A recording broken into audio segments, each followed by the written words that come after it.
Well, my name's Dave Kaufman. I'm the author of Peachtree Creek. I got interested in this project way back in the early 70s when I first moved to Atlanta. As a kid, walked down the railroad tracks, crossed the creek, found the old Decatur Waterworks, the ruins of it, and it was pretty intriguing as a kid. So that memory stuck with me. Years later, I came back, I'm commuting through the city, and I started asking, well, where does it come from? Where does it go to? Nobody seemed to know, and one thing led to another, and I ended up writing a book.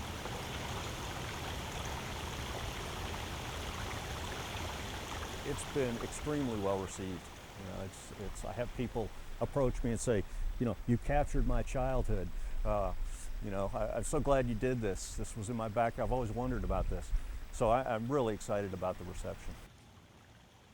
At the time when I started getting interested again back in the early 90s, I picked up whitewater canoeing, and I thought, well, what about this river right in my backyard? The canoe was really the only way to see it.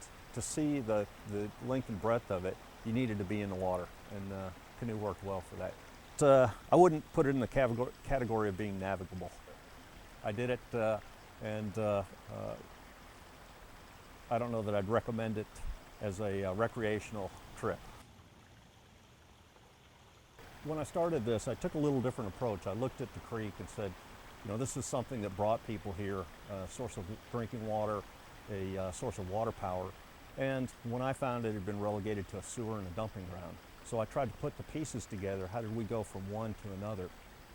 And it was kind of an interesting study in urban evolution. I'd done a certain amount of research, and I knew that there had been mills on it. I knew that there were other relics that I wanted to see if I could go out and find some of the remnants of. And fortunately, in a number of cases I did. It might have just been a stack of stones. It may have been pieces of old timbers, and it was just exciting to find those things again.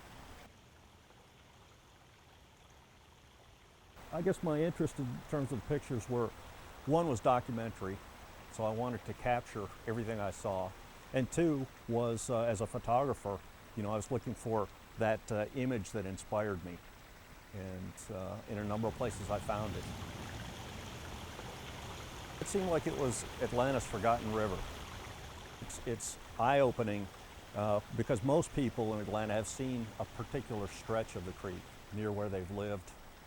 And this really opens it up, and it sees all these elements of the city tie together. And generally find it pretty exciting.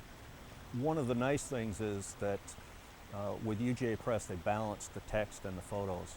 And people are reading it cover to cover and absorbing the information there, and enjoying that as much as sitting around the coffee table for conversation.